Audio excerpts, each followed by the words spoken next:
Então vamos continuar de onde nós paramos na aula passada. Nós terminamos falando que os nossos amores são inconscientes. Nós não temos consciência de boa parte dos nossos amores e eles também são aprendidos de maneira inconsciente. Basicamente, sobre isso que nós falamos na última aula. Nossos amores são inconscientes, nós achamos que amamos certas coisas que na verdade nós não amamos e nós não sabemos que amamos certas coisas que na verdade nós realmente amamos. Mas o problema em tudo isso é que nós aprendemos a amar coisas inconscientemente também. Estamos aprendendo a amar coisas no exato momento em que nós talvez não paramos para pensar sobre isso. Isso não necessariamente é um problema, mas pode ser um problema quando várias culturas e liturgias e hábitos e rotinas deformam os nossos amores, né?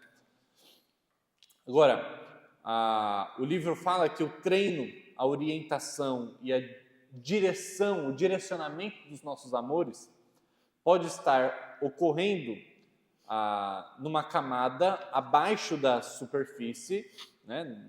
Na ilustração que usamos do iceberg, né? Que nós não temos compreensão. São liturgias rivais. E aqui toda vez que eu usar a palavra liturgia, lembre que liturgia é um ritual formador dos nossos hábitos e dos nossos amores que tomam posse do nosso coração. Isso que é uma liturgia. São esses rituais, como por exemplo a gente faz no domingo, no culto, por exemplo. Aquilo é uma liturgia, tem a ver com um aspecto cultico, um aspecto de adoração, mas existem outras liturgias que não são necessariamente você abrir uma Bíblia, né, ter todo o padrão que a gente segue no culto de domingo. Mas tem muitas outras liturgias. Então, quando eu falar de liturgia, não pense só no culto, mas pense em qualquer ritual, em qualquer coisa que tenha um poder formador ou deformador dos nossos amores, tá? E que visam tomar posse do nosso coração. Bom, então, pense de uma maneira muito geral, liturgia. E aí tem uma ilustração que o livro usa para mostrar esse cenário de que a gente está imerso em liturgias que a gente não se dá conta. Ele conta a história de dois peixinhos, né, e um professor, né, um peixinho mais velho, que chega para os dois peixinhos ali no mar e diz para eles assim: "E aí, como é que está a água?" Aí os dois peixinhos se olham e perguntam: "Mas que raios é água?" Eles estão imersos na água, eles estão debaixo da água a vida inteira, mas quando questionados sobre como está a água, eles nem sequer sabem o que água é. Mas eles estão cercados de água por todos os lados a vida inteira, mas eles não se dão conta disso.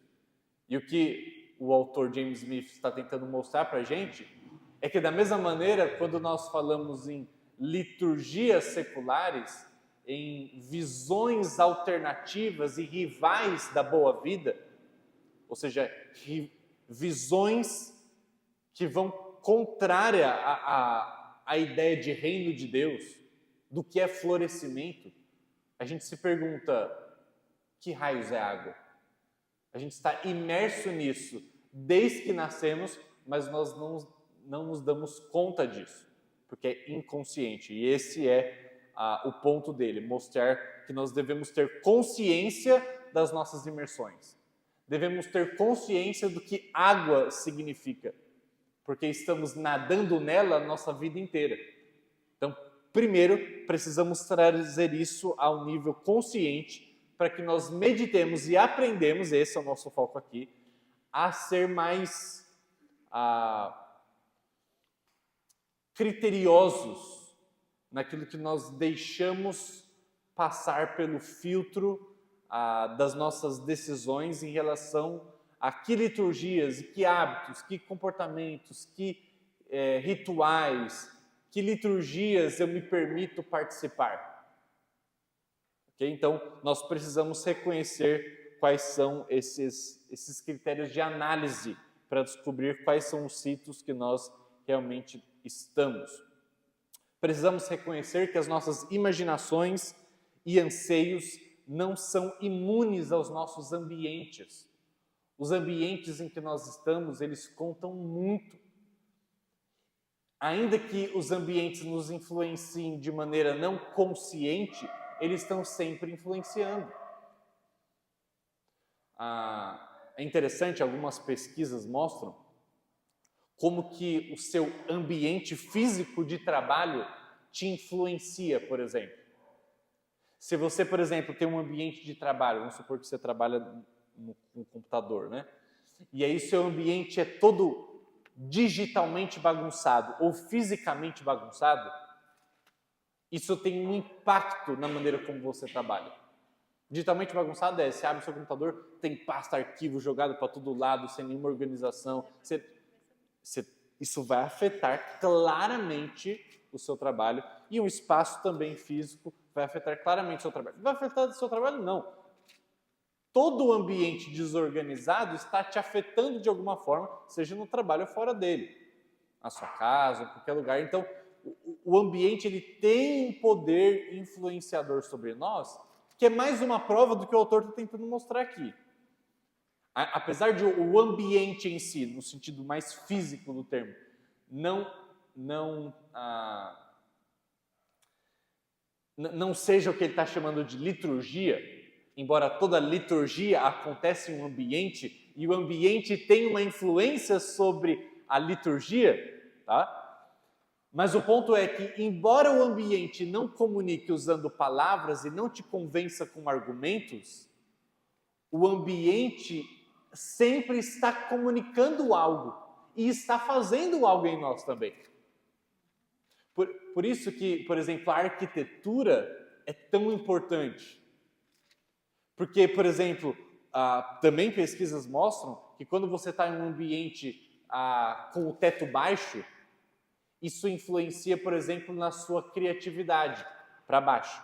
Quando você está num ambiente em que o teto é alto, ou um lugar aberto, isso estimula a você pensar com mais criatividade. Mas nada disso acontece com o ambiente falando verbalmente para você. Esse é um ambiente de criatividade. Não, esse é um ambiente de pensamento mais concreto, lógico. Não, o ambiente não está comunicando verbalmente, mas você é influenciado pelo seu ambiente. Por exemplo, trabalhar, isso é outra pesquisa que mostra, trabalhar para um ambiente, olhando para um ambiente aberto, para uma janela, onde há grande espaço, te influencia mais em exercer atividades criativas. Mas se você quiser exercer uma atividade que não tem a ver com criatividade, mas sim com foco numa tarefa repetitiva, é melhor que esteja em um ambiente fechado, em que você não veja grandes coisas aparecendo. Então, ou seja, meu ponto é, o ambiente contribui para formar coisas em nós, impressões não verbalizadas, e o ambiente é importante no cenário da formação de hábitos, no cenário onde acontecem as liturgias. Por isso que existe uma razão de ser de um espaço de culto ser da forma como ele é. Sempre tem, ok? Mesmo quando os espaços de cultos tinham formas diferentes, ainda que algumas similaridades existem até hoje, mas existem formas diferentes de culto de espaço de culto durante a história da igreja, porque sempre essas diferenças simbolizavam e tinham por objetivo alguma coisa. Então, nada é desprovido de um objetivo, nada é neutro. O que a gente precisa analisar é qual o impacto que isso tem gerado em nós. Então, por exemplo, existe uma discussão muito grande hoje em dia, e eu não vou entrar muito na discussão aqui, mas só para levantar a questão. Hoje se discute muito no meio evangélico a realidade de terem igrejas hoje que tem a parede, eu vou falar só desse ponto, da parede preta no fundo. algumas pessoas demonizando, outras pessoas defendendo, mas existe toda uma discussão sobre se é lícito ou não ter uma parede de fundo na igreja ao invés dessa branca aqui. Tá? Então, algumas pessoas falando que é melhor para você destacar e focar o que está acontecendo, né? Queria um destaque entre, seja a projeção, seja as pessoas que estão na frente do fundo, e isso é bom para foco. Outras pessoas vão falar que não, que justamente esse é o ponto que é o contrário, que o foco nunca pode ser nas pessoas, mas sim em Deus. Aí outra pessoa do outro lado fala, não, mas como que a parede branca vai te ajudar a focar em Deus? Ah, não, porque preto tem a ver com pecado e branco tem a ver com santidade. Aí outra pessoa vai falar, não, mas isso é racismo. Então, assim, a discussão é bem grande. O meu ponto é, não dá para a gente falar que alguma coisa é neutra. Esse é o meu ponto. Nada é neutro. Nada é desprovido de algum impacto sobre nós. Por isso que sim, nós cristãos, munidos de uma cosmovisão bíblica, cristã, precisamos levar, através de um estudo das coisas naturais, dos ambientes, precisamos fazer essa conexão entre essas esferas, esses livros, o livro da natureza, lembra? A gente já estudou isso em Cosmovisão. O livro da natureza e o livro da revelação especial, que é a Bíblia, e precisamos fazer a fusão desses livros para que isso influencie a maneira como a gente decide tudo, até mesmo o ambiente de culto, até mesmo o impacto que um lugar com janelas tem, com o pé direito alto ou baixo tem, com iluminação mais clara, menos clara, tamanho, todas as coisas têm um impacto e a gente precisa pensar sobre esse impacto. Como que a arquitetura, como que a estrutura de um local de culto tem influenciado a gente pensar sobre Deus? Ou não pensar racionalmente sobre Deus, mas como nos leva a perceber Deus, ainda que de maneira inconsciente. Tá? Então, sempre toda liturgia, ritual, tudo que acontece em um ambiente. E esse ambiente também contribui para a nossa formação ou deformação. Ok?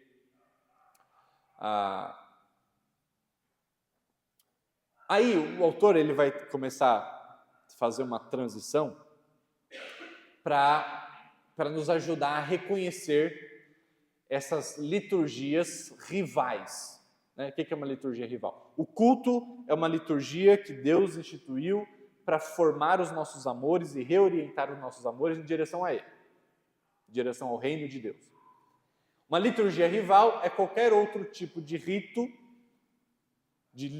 litúrgico que nos faz ansiar e desejar uma outra visão da boa vida, uma outra visão de reino que não a de Deus. Então isso é uma liturgia rival. E um discipulado cristão, na opinião do autor, que seja intencional, precisa estar atento a todas as formações rivais que nós estamos imersos. A água, por assim dizer, na ilustração dos peixinhos. E essa questão possui dois aspectos principais. O primeiro aspecto, ele diz que precisamos estar atentos à pessoa por completo. Ou seja, precisamos reconhecer o poder da formativo dos aspectos pré-intelectuais, ou seja, aqueles que vêm antes de uma tentativa de convencimento por meio da fala. Ele está dizendo, nós somos influenciados antes mesmo de alguém abrir a boca e começar a falar conosco. Tá? Então, precisamos reconhecer que o ser humano é impactado por outras coisas além da comunicação verbal. Essa é a primeira coisa. E segunda coisa, precisamos estar atentos ao poder formador ou deformador das liturgias seculares. Ou seja, tudo que nós fazemos também faz algo em nós. E precisamos nos lembrar disso.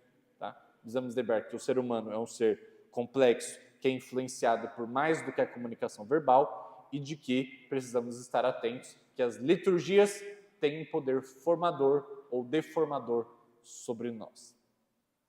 Portanto, ele vai defender que o que a gente precisa para isso, para esse reconhecimento, é aquilo que ele chama de uma apocalíptica contemporânea.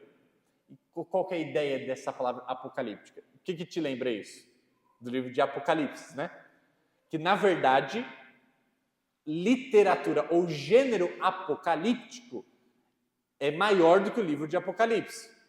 Por exemplo, o livro de Daniel, o livro de Ezequiel no Antigo Testamento é um gênero apocalíptico.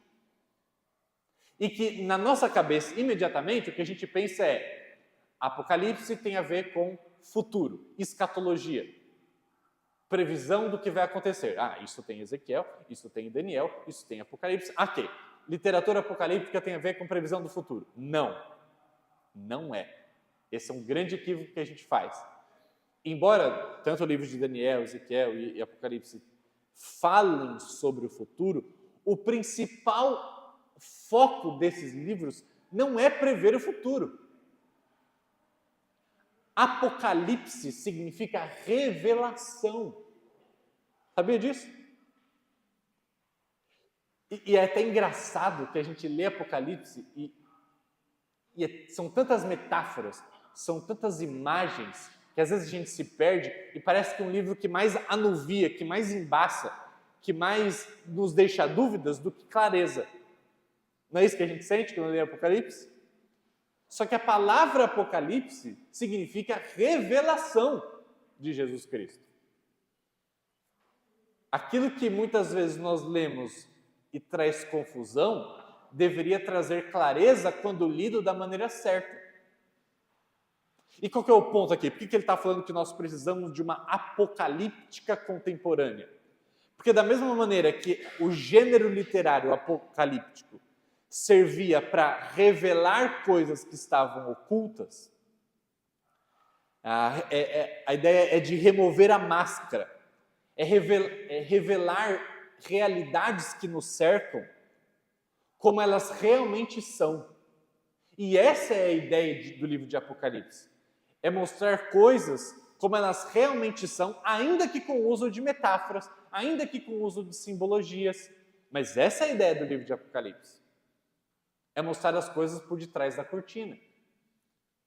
E o que ele está se apropriando dessa palavra apocalíptica, ele está falando assim, nós precisamos disso hoje, de um gênero, ainda que não literário, mas de um gênero que nos ajude a perceber as coisas por trás da cortina. Para que nós leiamos os nossos ambientes, para que nós leiamos os nossos rituais, as nossas liturgias, como elas realmente são, por detrás da cortina. É esse tipo de ferramenta que ele está tentando nos dar aqui, ok? Para que a gente perceba que por detrás de todas as cortinas da nossa vida, existe um caráter religioso das instituições contemporâneas, que influenciam em todo o nosso ambiente.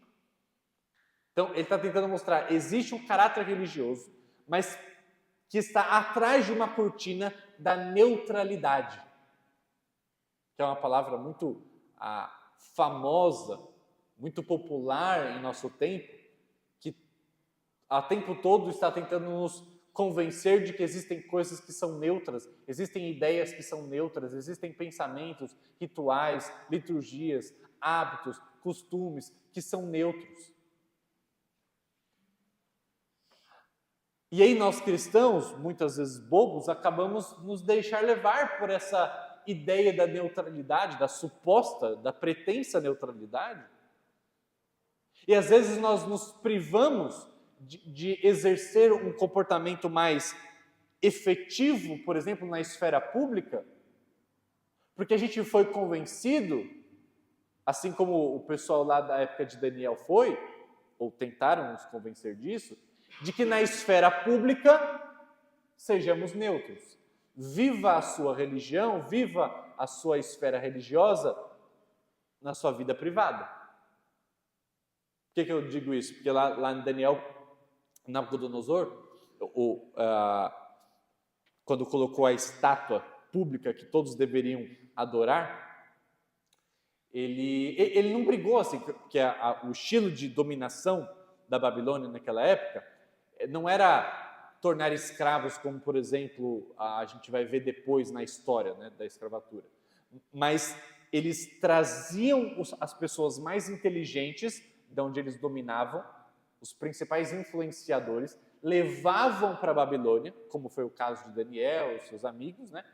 Levavam para a Babilônia e eles tentavam, eles não diziam assim, você não pode mais adorar o seu Deus. Você não tem essa proibição. Até porque existiam vários deuses para eles. Então eles tinham pessoas de várias culturas, desses povos que eles dominaram, traziam para a Babilônia, cada um continuava com o seu Deus, só que publicamente, na praça, todo mundo tinha que se prostrar. Todo mundo. Ou seja, na esfera pública, todo mundo segue a cartilha. No privado, cada um faz o que quer. É exatamente o que a gente vive hoje. E às vezes a gente é ingênuo e acha que certas coisas, por exemplo, no ambiente formativo, como a escola, a faculdade, alguma coisa, lá só pode ser falado coisas que são neutras. Não pode falar de Deus em sala de aula, porque Deus não é neutro. Só que não existe essa coisa de um ambiente neutro de formação. Quando você exclui certos conteúdos, ainda que verbalizados, de uma aula, você não está sendo neutro. Quando você escolhe uma forma de falar, quando você escolhe um tom de voz para comunicar certas coisas, seja com ironia, ou seja com seriedade, você nunca é neutro em nada. Não existe esse mito da neutralidade. Então nós precisamos nos dar conta disso, para que nós enxerguemos as motivações religiosas por detrás de todas as cortinas da neutralidade que nos envolvem. Isso tanto para comunicação verbal, quanto para comunicação não verbal, para aquela que é inconsciente, tá? Que é o poder formador dos hábitos e liturgias da nossa vida. Então, grande parte da nossa análise cultural está enraizada naquilo que o autor chama algumas vezes no livro de coisificação do pensamento. Ele diz, esquadrinhamos a cultura, atento às mensagens, empenhados em desarraigar os falsos ensinamentos. É isso que a gente está preocupado. A gente está preocupado em qual é a mensagem, deixa eu ver se tem algum falso ensinamento aqui, para eu tentar eliminar. Só que a tese dele é que se nós somos, antes de tudo, seres amantes, antes do que seres pensantes, se o amor é que nos define, e é o que ele propõe, as nossas ações são governadas por hábitos inconscientes, então as ameaças intelectuais podem não ser as mais importantes, que é uma coisa que eu tenho enfatizado aqui há várias aulas, que as ameaças intelectuais podem não ser as mais importantes.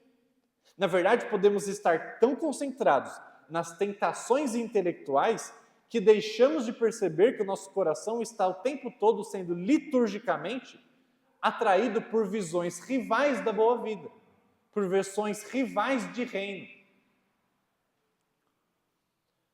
O sentido de examinar a cultura por meio dessas lentes apocalípticas contemporâneas, por meio das lentes litúrgicas, é nos despertar para reconhecer quem somos e onde estamos. É isso que o autor quer propor para nós aqui. Porque uma cosmovisão é transmitida não por meio por meio de verbalização, por meio de comunicação, transmissão de conteúdo, mas ela é transmitida por meio de práticas do dia a dia. E às vezes a gente costuma pensar, e é uma coisa que a gente já trabalhou no livro que a gente viu sobre cosmovisão, que tem um campo da cosmovisão que está debaixo da superfície, um ambiente pré-teórico, que exerce uma influência poderosíssima até na maneira como nós pensamos, mas que vem antes do pensamento. E que nós chegamos na cosmovisão que nós temos por meio de uma combinação de fatores que extrapola muito a transmissão de conteúdo. Por exemplo, ele vai dar um exemplo para deixar claro aqui. Como nós aprendemos a ser consumistas? Qual matéria na escola você já teve sobre isso que te ensinou a ser consumista? Egoísta? Que matéria? Individualista? Qual foi a aula que você teve? Seus pais precisaram pegar e falar, filho, ó, existe isso aqui, ó. Tem o altruísmo, tem o egoísmo. Deixa eu te ensinar a ser egoísta. Deixa eu te ensinar a não compartilhar seus brinquedos. Deixa eu te ensinar a pensar em você primeiro e depois nos outros. Dificilmente eu imagino alguém tendo esse tipo de aula na vida. Nós aprendemos essas coisas não por comunicação verbal. Nós não aprendemos o consumismo de que talvez quanto mais coisas eu tiver, então mais eu estarei próximo da felicidade. Ninguém ensinou isso pra gente. Ninguém deu essa aula. Se você teve, eu não tive. Mas o consumismo está em todos nós em alguma medida. Como nós aprendemos isso? Eu não raciocino sobre a minha adoção ao consumismo. Em vez disso, eu sou dissimuladamente recrutado para um modo de vida, porque eu fui formado por práticas culturais que nada mais são do que liturgias seculares que estão formando em mim, por exemplo, um consumismo, como parte da minha segunda natureza. Meus amores foram automatizados por rituais e liturgias que eu nem percebi. Porque são viscerais, né? Porque são repetitivas o suficiente ao ponto de isso me influenciar da maneira como influencia. E quando nós estamos imersos nessas liturgias, ainda que involuntariamente, nós somos ensinados sobre como amar e sobre o que amar. Que é exatamente o que o consumismo faz. Por exemplo, o autor dá alguns exemplos para nos ajudar a pensar sobre o assunto. Quando você coloca essas lentes litúrgicas, você consegue ver um estádio de futebol, por exemplo, de um modo absolutamente novo, como um templo de nacionalismo e militarismo. Ou, quando você olha para uma universidade com esses olhos litúrgicos, você começa a perceber que as ideias e mensagens das universidades são frequentemente menos relevantes. Presta atenção no que eu estou falando. As mensagens, ainda que tenham a sua relevância, a comunicação verbal, ainda que tenha a sua relevância, e nós precisamos sim estar atentos a elas, mas que tem uma menor relevância do que, por exemplo, os rituais das festas de fraternidades e atividades atléticas nos campos. Só que a gente acha que o que tudo importa é o que o jovem agora está aprendendo enquanto sala de aula. Talvez pais perguntem para os seus filhos na época de faculdade, e aí o que você tem aprendido na sala de aula? Porque é isso que me importa. Mas você não tem questionado quais são os ambientes, os ritos, as liturgias que ele está imerso e que estão tendo um tipo de poder formador dos seus amores muito maior do que ele está tendo em sala de aula. Ou que a postura, ou que a liturgia da sala de aula está influenciando ele, mas ainda que de uma maneira mais poderosa, não verbal. Talvez a postura, que talvez a forma como o professor ou seus amigos interagem em sala de aula, às vezes a forma como tudo isso acontece tem um poder formador maior do que o próprio conteúdo que tem que ser passado. Embora não estou, e nem ele, está desprezando a importância do conteúdo. Quando paramos de nos preocupar com, por exemplo, o conteúdo do que nós estamos vendo nos nossos celulares, conteúdo. Mas quando nós começamos a considerar que os rituais que nos prendem aos nossos celulares durante o dia todo,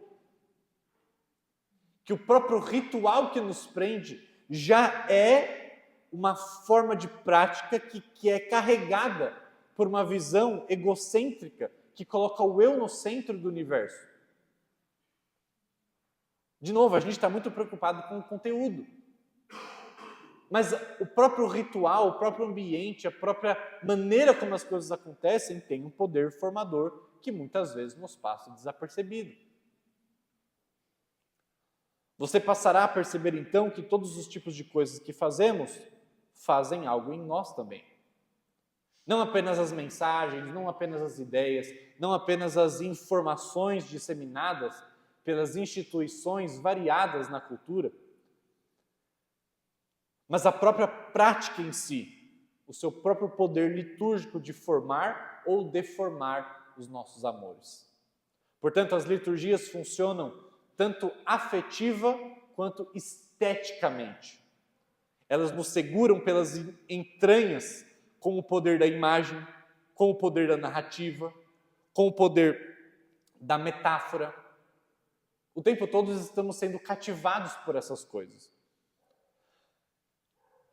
E aí ele começa a propor, então, uma leitura mais prática. Ok, vamos fazer juntos uma leitura de algumas narrativas culturais. E aí, a que ele propõe, por exemplo, é a leitura do shopping, tá? Que eu vou fazer aqui. Mas antes de fazer a leitura do shopping, como uma narrativa, tá? O evangelho do consumidor, como ele chama, lembre que liturgia é uma denominação abreviada para rituais carregados com uma narrativa decisiva sobre quem nós somos e para que nós servimos. Então, uma liturgia é isso. É esse ritual carregado com essa narrativa sobre quem nós somos e o que nós devemos fazer, para que nós servimos. Okay? Então, pensando em narrativa, pensando em liturgia desse jeito, ele vai falar do shopping. Mas, até mesmo antes dele falar do shopping, eu pensei em falar do futebol. Tá? Eu sei que eu citei isso em alguma aula depois, mas dos paralelos que há entre a religião e o futebol e como os rituais do futebol têm contribuído para a formação ou deformação dos nossos amores. Tá? Para citar uma coisa mais próxima nossa aqui. Então, por exemplo, se fala muito da paixão e devoção, por exemplo, nos hinos, que é uma outra ideia interessante, hinos de torcida, torcida organizada, que vestem a camisa do seu time. Um time de futebol tem uniforme, que é uma coisa que, embora nós não tenhamos hoje, no passado, as culturas religiosas existiam uniformes. Hinos, não precisamos nem falar sobre isso, né? Não só a natureza de ter hinos, como eles são cantados, ou pelo menos deveriam ser cantados, mas com a letra desses hinos. Meus irmãos, se você parar para analisar os hinos que nós temos de torcidas de futebol hoje, se você trocar o nome do time de futebol e colocar Deus, ele vira um cântico para você cantar na igreja. Tranquilamente. Poderia ser vários exemplos aqui. Tranquilamente poderiam ser cantados na igreja. Por conta dessa natureza religiosa. A própria paixão, a própria devoção, que inclusive muitos anos hinos de times falam sobre essa devoção que você tem ao seu time, de nunca abandoná-lo.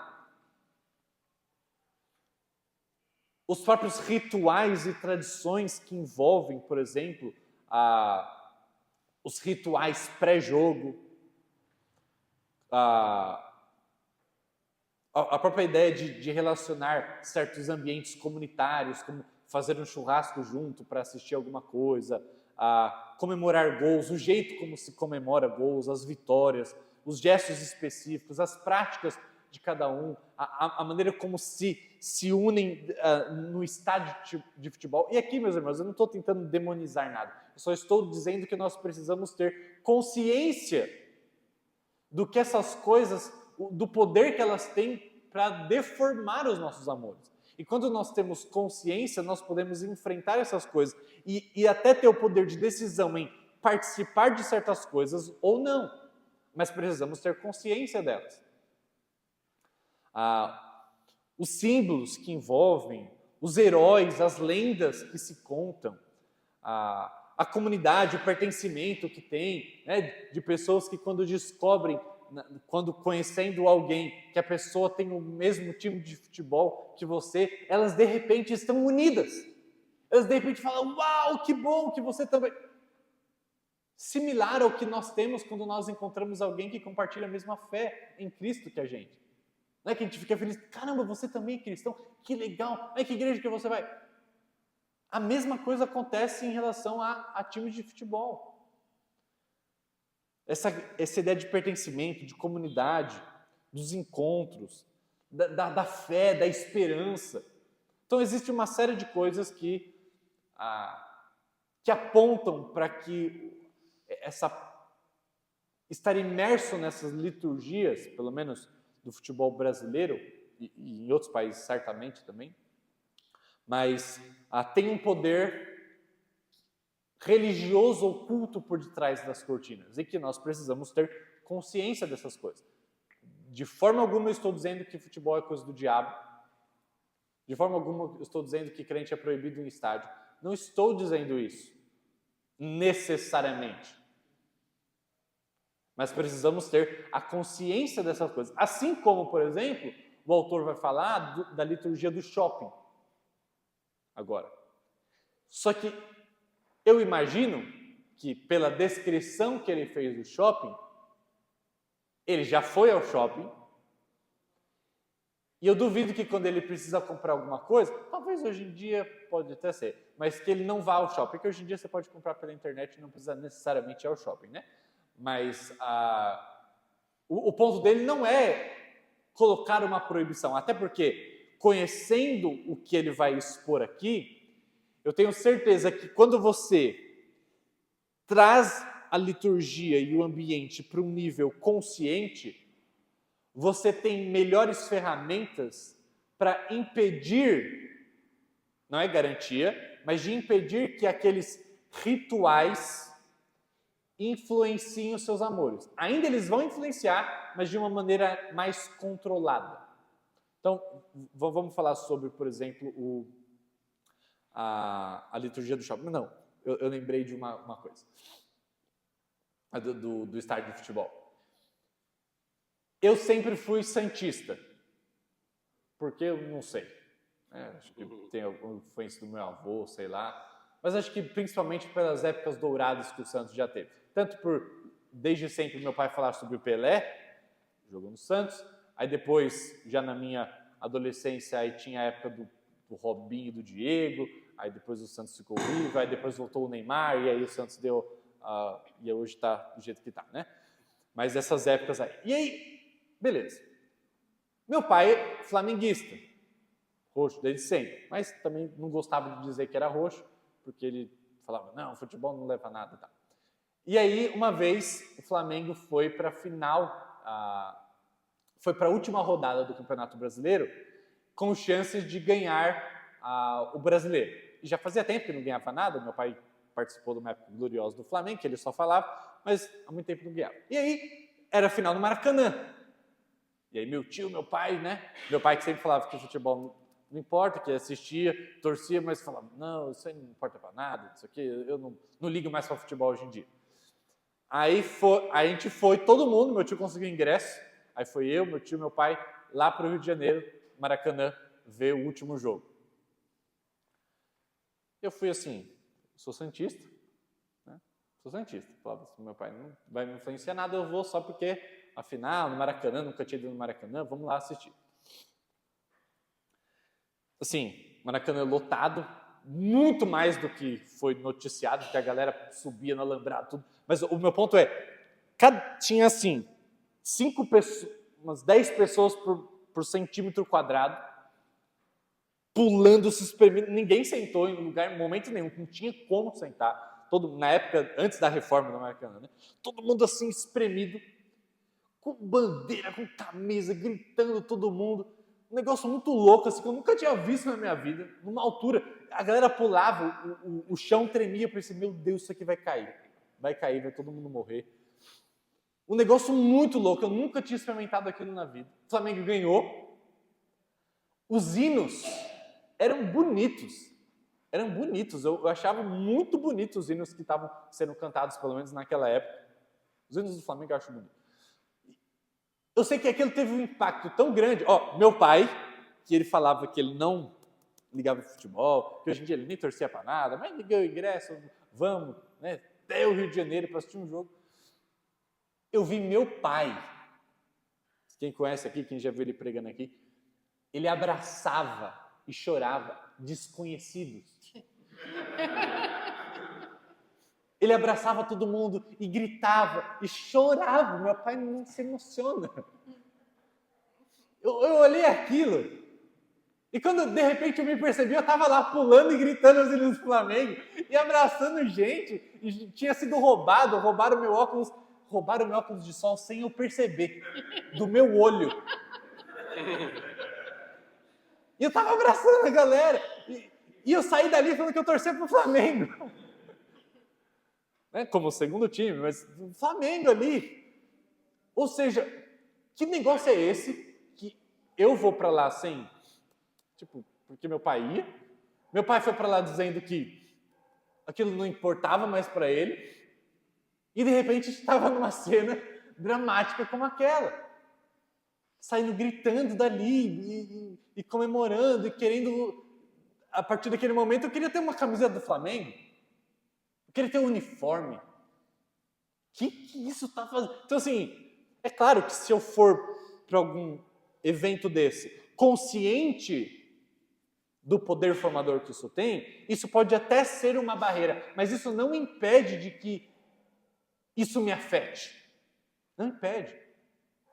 Da mesma maneira como saber que um ambiente X tem impacto sobre mim de tal forma, não impede que aquele ambiente tenha aquela influência sobre mim. No ambiente físico, eu estou falando aqui.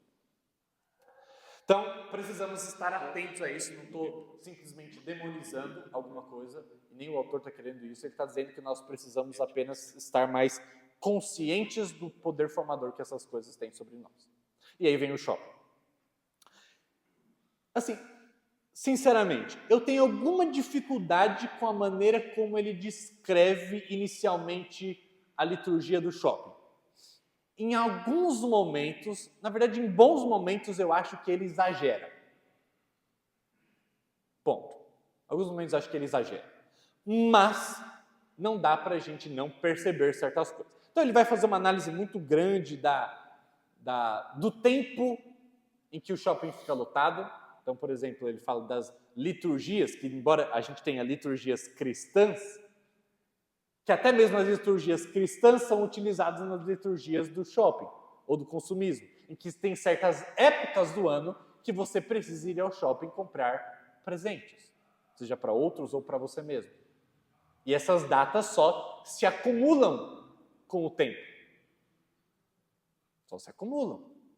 Esses dias dos pais, das mães, do cachorro, do papagaio, Natal, tudo vira um momento para que eu vá ao shopping comprar certas coisas. Tenta ir no shopping na semana que antecede o Natal, por exemplo. É um inferno, não sei porque alguém vai ao shopping nessa época. Mas, ou seja, tem épocas, tá? E aí ele fala de coisas que existem no shopping, né? Que são coisas belíssimas, grandiosas.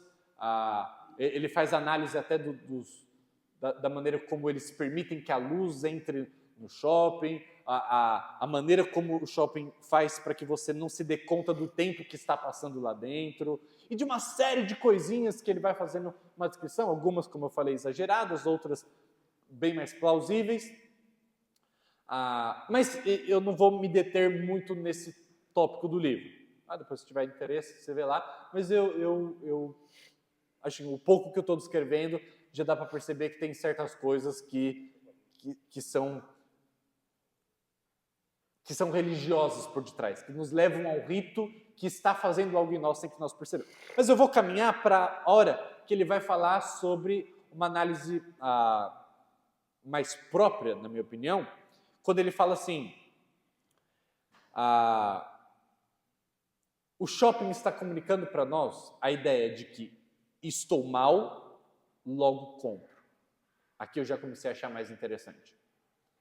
Ele diz, considerando os rostos sorridentes que a gente vê nos comerciais de cerveja e as pessoas abastadas que voam o mundo das séries de televisão, algumas vezes temos a tendência de supor que a cultura do consumismo é a cultura do otimismo desenfreado, que enxerga o mundo através de óculos cor-de-rosa. E aqui, embora ele tenha feito uma análise que sirva para muito além do shopping, né, porque hoje em dia as propagandas, a maior parte que a gente vê está aqui, né, o celular que está bombardeando a gente com propaganda o tempo todo, televisão, mas o shopping sempre foi um lugar onde que os banners, né, onde as propagandas estão sempre visíveis, estão sempre apelando para a gente. Então ele está fazendo análise com base nisso. Essa percepção, porém, deixa escapar um importante elemento do ritual do shopping, que ele vai dizer que é a própria interpretação do mundo caído, que resulta não em confissão, como na religião cristã, mas em consumo. A cosmovisão que o shopping tenta nos convencer de um mundo caído, lembra? Porque toda cosmovisão tem uma visão do que era para ter sido, do porquê que as coisas deram errado e do que pode redimir todas as coisas, criação, queda e redenção. Toda cosmovisão tem isso. Agora, vai diferenciar o que você chama de pecado, o que é o mundo caído e como resolver essas coisas. Então, o shopping vai dizer que o problema do estou mal não é uma coisa que eu resolvo com confissão, mas que eu resolvo com consumo. E isso é uma ideia que está sendo ventilada e nos influenciando, não por meio da comunicação verbal, mas por meio da arte, por meio dos rituais, por meio das narrativas que nos são vendidas sem que nós percebamos. Poderíamos dizer que esse é o equivalente do shopping para pecado, né? Esse sentimento mal que nós temos e que, portanto, precisamos resolver isso com compras. Mas a questão implícita implícitos nesses ícones visuais de sucesso nas propagandas, nos banners dos shoppings, desses visuais de felicidade, de prazer, de realização, há um reconhecimento de que isso não sou eu. Quando eu olho para alguém muito bonito lá, com uma roupa muito bonita, com um carro muito bonito, e aquilo me leva a perceber que eu não tenho aquilo, que eu não sou aquilo. Mas que a imagem que esses outdoors, do que essas coisas nos mostram, que ele fala até dos manequins, né, no shopping, a imagem que os manequins me trazem é de que eu não sou aquilo, mas se eu tiver aquela peça de roupa, aquele cinto, aquele carro, aquilo que o manequim, aquilo que o outdoor está me mostrando, então eu posso obter a felicidade que aquela pessoa está tendo. Já falei, no passado, as propagandas, por exemplo, de carro, eram muito mais descritivas sobre o que o carro tinha para oferecer. Hoje, me espanta ao ver propagandas de carro que quase não diz nada sobre o carro, mas mostra alguém muito bem sucedido dirigindo. Você fala, caramba, eu vi essa propaganda, não sei nada do que esse carro oferece. Às vezes não sei nem o preço. Mas eu vi, ela me comunicou de uma maneira não articulada, não verbal, mas ela comunicou algo para mim. Olhe a felicidade de quem está dirigindo. Olhe a família feliz que está por detrás. Olhe a elegância. Ela está me convidando a imaginar que é uma pessoa bem-sucedida. Então, quando eu estou me sentindo mal, quando as coisas na vida não estão funcionando, o que eu preciso? De um carro novo. Eu preciso de uma bolsa. Eu preciso de um cinto. Eu preciso de uma roupa. Mas que aula que você teve que te ensinou isso? Você não teve aula. Pelo menos não teórica.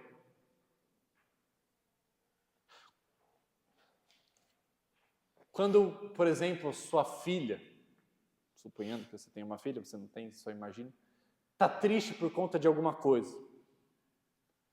E aí o pai ou a mãe na tentativa de consolá-la, vai ao shopping comprar alguma coisa. Qual mensagem você acha que isso passa?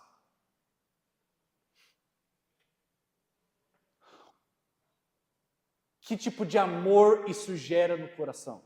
Que tipo de visão da boa vida isso gera? Quando você está triste. E a saída para lidar com a sua tristeza é comer. O que você acha que esse rito gera em você? Ah, não, é neutro. Nunca é. Esse é o ponto do livro. Nunca é. Estamos cercados desses rituais que têm feito algo em nós sem que nós percebamos. E quando repetidos muitas vezes, toda vez que eu me sinto desse jeito, eu faço tal coisa. Porque eu espero tal resultado. É uma visão da boa vida, é uma visão de reino que você tem pregado para si mesmo. E que vai impactar os seus amores. E são coisas que depois viram segunda natureza em nós, que é muito difícil abandonar. Por isso que pessoas, por exemplo, que lutam com obesidade e toda vez que estão tristes, comem, e aí depois que comem, percebem que não deveriam ter comido e ficam mais tristes, e por estarem tristes, comem ainda mais. Isso é um ciclo vicioso, porque isso faz parte da sua segunda natureza. Isso vale para o consumismo, isso vale para tudo. São coisas que têm um poder formador em nós, que nós, no começo, nós não estamos nem nos dando conta. Fiquei triste, posso comer, beleza. Você não vai ganhar nenhum quilo a mais. Mas você repete isso, repete isso, repete isso, repete isso. Isso vai, mais do que gordura criando em você, isso vai criando em você uma segunda natureza. Um hábito que, na verdade, forma os seus amores. Voltando para o shopping. Ele diz, vemos essas imagens em outdoor, ou movendo-se em um seriado, e então reconhecemos que isso penetra no nosso inconsciente, e pensamos, veja, tudo parece dar certo para essas pessoas. Elas parecem desfrutar da boa vida. Não que não passem por dramas ou dificuldades, mas eles parecem desfrutar de familiares e amigos que os ajudam a superar as adversidades. E com certeza eles têm uns acessórios muito legais que ajudam eles a enfrentar as dificuldades da vida. Talvez ao menos parte da razão de serem felizes tenha a ver com o objeto que os cerca. Você percebe que essas imagens de felicidade, realização e prazer, no final das contas estão insinuando algo? O que nos é transmitido de forma velada, coberta, é que a desconexão e a diferença entre a vida deles e a nossa própria vida, a vida do que se tenta nos vender no shopping, nos outdoors, nas propagandas, e a nossa própria vida, de que nós estamos longe de desfrutar toda aquela alegria, é por conta das coisas que nós não temos e eles têm. A insinuação de que há algo de errado conosco, o que só piora um sentimento, muitas vezes, que já sentimos a nosso respeito, nos faz mais propícios a participar desses rituais, a fim de que nós obtenhamos essa satisfação que as outras pessoas que nós vemos nos rituais têm. Lembra, como que um hábito é formado? Por meio de imitação e prática. Imitação, outdoors, exemplos. Pessoas que a todo momento são pagas para usarem o seu produto, felizes, e demonstrarem que aquilo vale a pena. Que no mundo perfeito das pessoas na rede social, elas têm o seu produto. E as empresas perceberam o quanto isso é poderoso. Você tem uma influência, você quer ser igual àquela pessoa. Se aquela pessoa tem aquele produto, você precisa ter também. Mas não só a imitação, a prática. Existem calendários, existem coisas que devem acontecer com uma frequência e que vão te impactando para aquilo. Eu lembro o que era. era alguma coisa que acontecia. Será que era jogo? Não lembro se era jogo, mas vou colocar. Eu lembro que acho que teve uma época da minha vida que, acho que é essa época que o Santos estava bem, acho que tinha o ano que ganhou a Libertadores, e aí tinha jogo na quarta-feira à noite. Eu lembro que aquilo era uma coisa que você ficava ansioso por esperar aquele momento chegar, por aquela data, por aquela liturgia. Algo que a gente deveria sentir quando o domingo se aproxima e a gente vai se reunir com os irmãos, mas que muitas vezes o que a gente sente até descaso, ou, putz, está chegando domingo de novo, nossa, tem que ir para a igreja. Mas que com outras coisas, parece que o nosso organismo sente quando aquele evento se aproxima.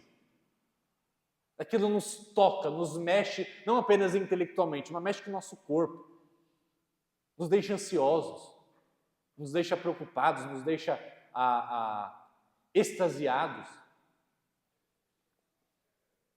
Existem épocas, existem rituais, existem coisas que nos preparam para certas coisas. A insinuação é de que há algo errado conosco e que nós precisamos daquilo para resolver. Naturalmente, algumas vezes isso é mais direto, como nos comerciais de... Achei interessante essa ideia que ele traz. Nos comerciais de creme para espinha, ou pílulas para emagrecer. Lembra do Abdoner Shot? Que era um negócio que passava, acho que na Polishop, não sei onde passava aquilo, mas que era um negócio que você colocava na barriga, que ficava tremendo, e aí as pessoas que usavam aquilo tinham um abdômen trincado.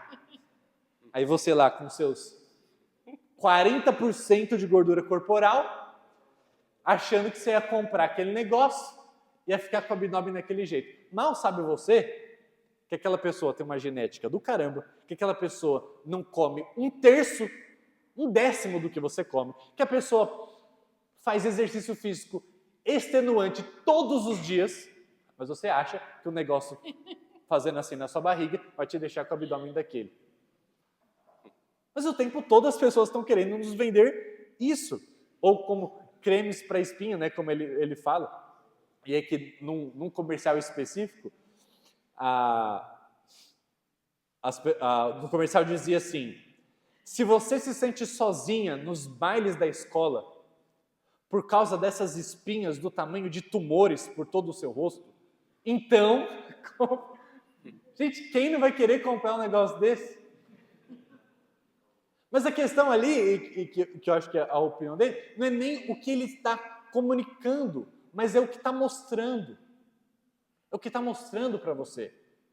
A pessoa que tinha uma baixa autoestima, que dava tudo ruim na vida da pessoa, e a pessoa tinha espinha, mas depois que ela não tem espinha, agora ela é feliz, agora ela está com um monte de gente, agora ela está saindo com as pessoas. Isso exerce uma influência sobre nós. Entretanto, no geral, as liturgias dos shoppings e dos comerciais imprimem em nós uma sensação de que existe algo de errado conosco. Ele deu o exemplo do comercial de espinha de um jeito mais direto, mas ele está dizendo que a maior parte é de um jeito mais indireto, mostrando que existe algo estragado em nós, existe algo que não está em pleno funcionamento em nós, e expõe diante de nós um ideal que a gente só pode alcançar se a gente comprar o seu produto. E isso nos impacta a todo momento, porque em alguma medida o shopping foi trazido até nós por meio do marketing digital, por meio de coisas que nós nem sabemos. Olha como as coisas estão mais perigosas hoje. E quando você vai no shopping, pelo menos você sabe que o que acontece no shopping é comprar. Mas quando você está rolando na sua rede social, e você só rola na sua rede social de graça, porque você é o produto. Você já ouviu essa análise, né? Ou você é o consumidor de alguma coisa, ou você é o produto de alguma coisa. Então, ou você paga para fazer alguma coisa, que ninguém é bobo, quer dar nada de graça, ou se você não paga, é porque você é o produto. Você paga para comprar vários aplicativos, mas você não paga para usar a rede social. Porque você é o produto da rede social. Porque você acha que o que você está vendo é somente a vida das pessoas. Só que através da vida das pessoas, o que está sendo vendido algo para você, ou pelo menos entre a vida de alguém e outra, aparece uma propaganda. Mas o tempo todo. Você tem visto propaganda o tempo todo. Se um aplicativo que não é nem rede social é de graça, espere, terá propaganda nele. E nós estamos sendo bombardeados. E pior, no shopping a propaganda é para todo mundo. No celular, a propaganda é para você. Porque tem todo um algoritmo por detrás que sabe as páginas que você acessa, que sabe tudo que você faz, os seus gostos, onde você vai. E ele vai trazer para você aquilo que é importante para você. Ele não vai tentar vender esqui de gelo para um carioca. Não vai tentar. Ele vai trazer alguma coisa que é importante para você. Não necessariamente porque você mora em determinado lugar, se é calor ou frio. Não, mas ele sabe muito mais coisas de você do que você pensa. E então, quando ele te impactar com aquele anúncio, aquilo é para você. E a repetição desses muitos anúncios tem formado em nós coisas. Tem gerado em nós essa visão da boa vida que está nos influenciando sem que nós percebamos. E que isso influencia os nossos amores. Percebem a importância disso, do assunto? O ponto é, nós precisamos ter essa compreensão e uma atividade, né? uma tarefa que eu gostaria de dar para essa semana. Se é que você já não fez isso, pare e comece a analisar, trazer ao nível da consciência todo ritual. Não pense só em coisas que você faz fora de casa. Pense o que você faz em casa. Coisas simples, como o que você faz a primeira coisa ao acordar. Nas refeições, o tempo que você passa em família, com a sua esposa. Quais são as tradições da sua casa? Ou no seu trabalho? No seu lazer? Ou até mesmo, quais são as coisas que te levam a amar mais a Deus na sua rotina? Porque às vezes a gente diz, eu não amo a Deus como deveria, mas o que na nossa rotina tem nos levado a nos ensinar a amar mais a Deus, não de modo verbal? E o que tem nos ensinado na nossa rotina a amar visões rivais da boa vida, as visões rivais de reino? Se você nunca fez isso, pare essa semana e conscientemente coloque um lembrete, porque a maior parte do tempo a gente vive de modo inconsciente daquilo que nos forma. Coloque um lembrete. No celular, na geladeira, na cama, sei lá, em qualquer lugar, para te lembrar de pensar sobre os seus rituais, sobre as suas liturgias semanais, nos seus ambientes, como eles podem estar te influenciando ou não para certo objetivo de vida ou outro. Eu queria, nesse tempo que nos resta agora de aula, abrir para os irmãos, seja para perguntar alguma coisa ou para oferecer aí uma boa contribuição, fazendo a sua análise ou da importância do assunto, ou em algum ritual que você percebeu que tem algum efeito formador, ou de alguma estratégia que você já conseguiu pegar para como a gente poder usar para discernir essas coisas e estar mais conscientes delas, ou estar mais imerso nas coisas que têm o poder de nos levar a amar mais a Deus, que esse é o foco de tudo aqui, né? A gente aprender a amar a Deus sobre todo o nosso coração, que parte acontece por meio da transmissão das verdades do Evangelho, mas talvez a maior parte aconteça por meio dos rituais que o próprio Deus nos manda que nós façamos parte, como foi presente em todo o Antigo Testamento e Novo Testamento. Deus nos deu rituais. Deus nos deu coisas que precisam ser feitas. Por isso que a gente leu já em aulas passadas, Deuteronômio 6, que fala que o pai deve ensinar o seu filho a amar a Deus como? Ao se deitar, ao se levantar, andando pelo caminho, ou seja, fora de casa, dentro de casa, nas mais variadas horas e oportunidades do dia, falando da palavra de Deus, sim, mas também escrevendo, também a testemunhando, também exemplificando rituais. Ok, aberto para vocês. Quem quiser compartilhar ou perguntar alguma coisa, só levantar a mão e a gente leva o microfone.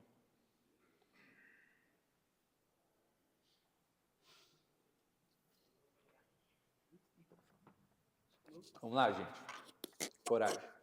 O Rafa aqui, ó. Precisando. Assim, tá bom? Tá bom? Tá gravando aí. Uma coisa que a gente tem feito no nosso pequeno grupo, que eu acho que é muito positivo dentro daquilo que está sendo estudado, porque o pequeno grupo, né, o modelo é formação de hábitos espirituais, né, que visam glorificar a Deus, formar virtudes. Uma das tarefas que a gente emplacou e tem tentado conversar para fazer é das que a gente apelidou de devocionais relâmpago. Então, na minha rotina, por exemplo, falar para mim, né? As pessoas ali têm as suas rotinas, as suas questões, mas na minha rotina, como é que tem funcionado? A primeira coisa que eu tenho colocado para mim, para eu fazer quando eu acordo, ao invés de pegar o celular e ver uma outra coisa, né? Desligo o alarme, mas já leio um versículo bíblico e tenho um tempo ali para orar. Então, replicar isso durante o dia, depois na hora do almoço. Uma outra liturgia também que a gente tem procurado fazer em casa, culto doméstico.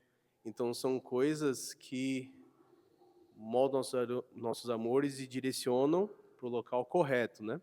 São coisas pequenas que a gente vai agregando, que nem você mesmo falou, mas que contribuem para a gente aprender a amar a Deus de forma mais contundente, de forma mais profunda, com mais intimidade, né? Então, são pequenas coisas, né? O pequeno grupo também na quinta-feira, você dispor o seu tempo para participar do pequeno grupo.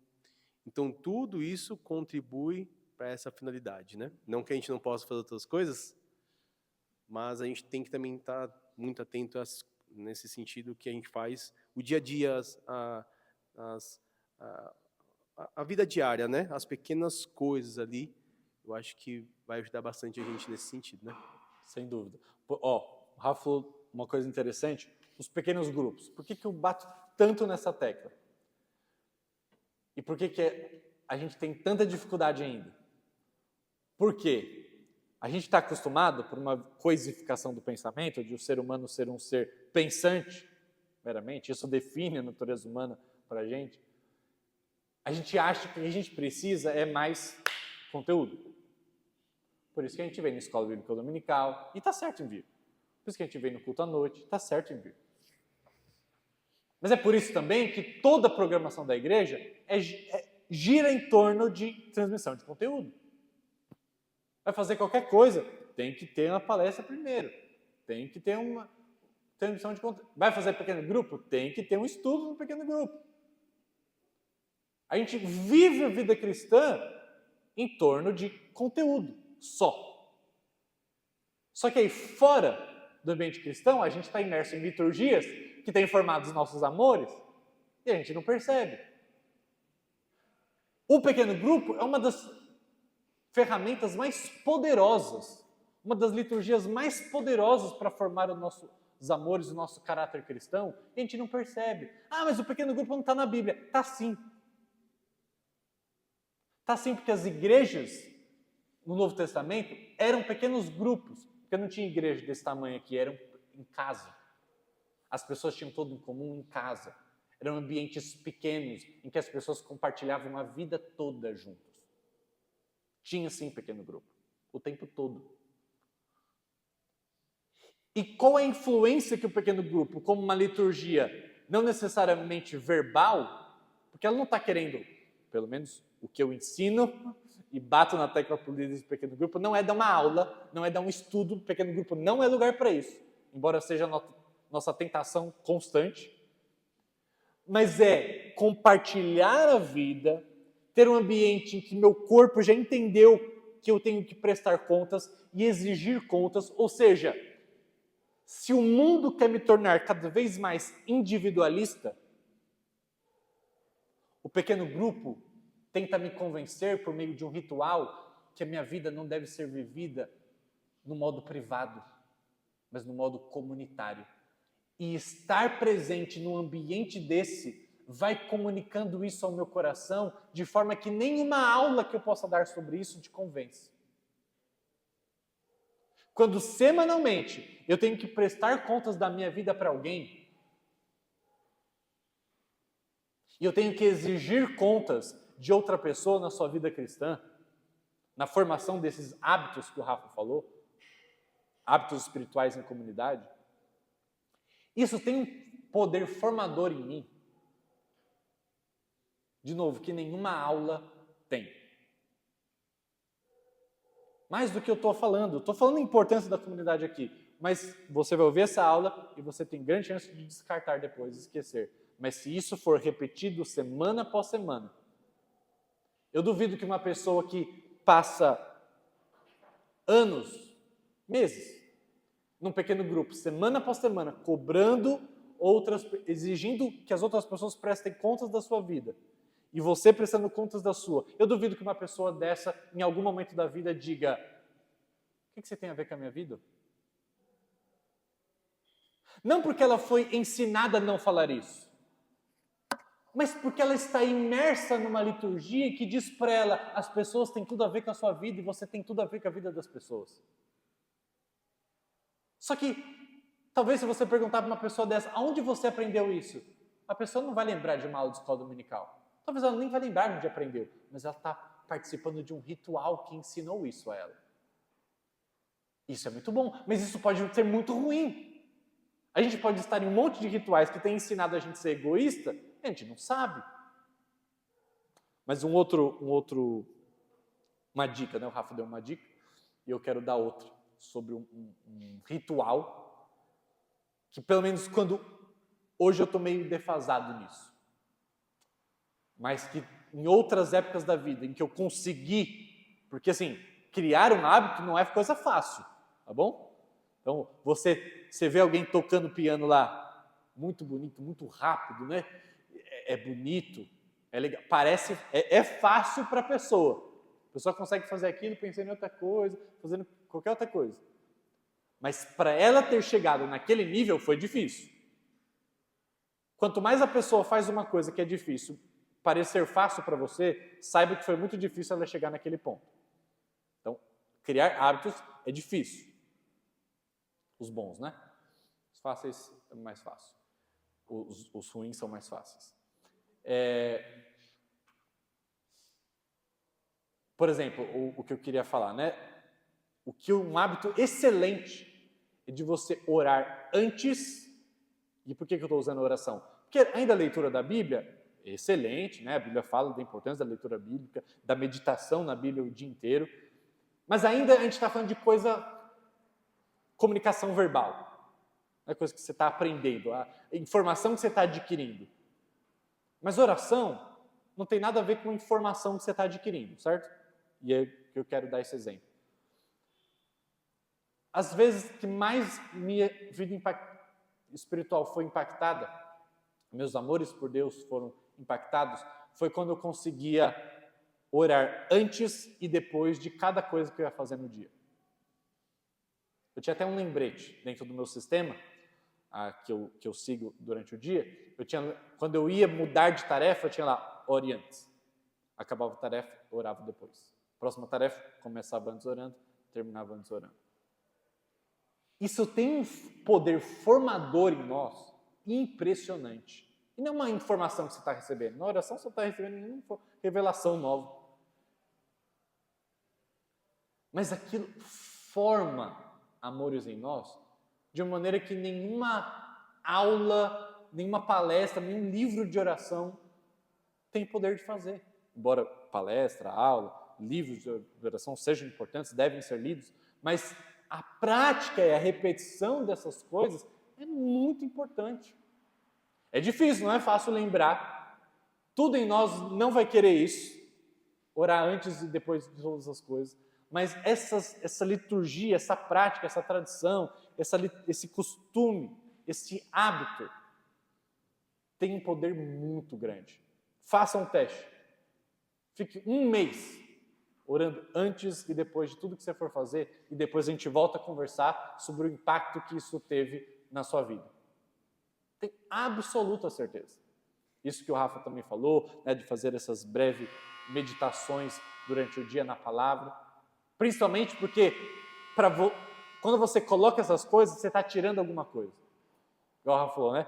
Ao invés de já ir lá para minha rotina matinal, acordar olhando para o celular e vendo o que há de novidade, eu já perceber o que eu preciso, meu corpo entender que eu preciso de alimento da palavra de Deus antes de qualquer coisa, mais do que estar informando o seu intelecto com conteúdo. Esse é o meu ponto. Quando você acorda e a primeira coisa que você faz é meditar ou orar, vamos pensar em meditar na palavra de Deus, ler um versículo. Mais do que o conteúdo do versículo te afetando, o que está te afetando é a simbologia de que ao acordar a primeira coisa que você faz é devotar os seus pensamentos ao Senhor. Isso está te causando um impacto às vezes maior do que foi. Por isso que eu digo, faça devocional, mesmo quando você achar que não está tirando nada de bom daquilo. Quando parecer que o texto não falou com você. Sabe, tem hora que a gente lê e você vai falar, caramba, nenhuma novidade, mal eu entendi o texto, ou eu entendi o texto e falei, e daí? Mesmo quando isso acontece, faça todos os dias. Porque só o fato de você parar tudo para fazer aquilo, isso tem feito algo em você. E quando você desiste disso, isso também tem feito algo em você. E quando você desiste disso, você coloca alguma outra coisa no lugar que provavelmente tem um efeito contrário, deformador dos seus amores. Ok, gente, mais alguém gostaria de compartilhar alguma coisa? Eu vou dar um, senão a gente já encerra. Então vamos orar. Senhor Deus, obrigado, Pai, porque o Senhor nos ensina também de maneira verbal a prestar atenção no nosso coração e na maneira como nós aprendemos a amar. Obrigado por essa verdade, Deus, de como nós funcionamos. Porque de outra maneira estaríamos muito iludidos e influenciados de maneira tão poderosa por coisas que são visões rivais do reino. Mas queremos ser influenciados pelo Senhor, pelas tuas liturgias, pelos seus rituais. Queremos ser influenciados pela comunicação verbal e não verbal da tua vontade. Ajuda-nos, Deus, a termos mais consciência daquilo que tem formado os nossos amores, ou que tem deformado também os nossos amores. E ajuda-nos a, através da repetição e da devida imitação, a desenvolvermos melhores hábitos espirituais em comunidade, para que aprendamos a amar o Senhor acima de todas as coisas e buscar o teu reino em primeiro lugar. Assim oramos em nome de Jesus. Amém.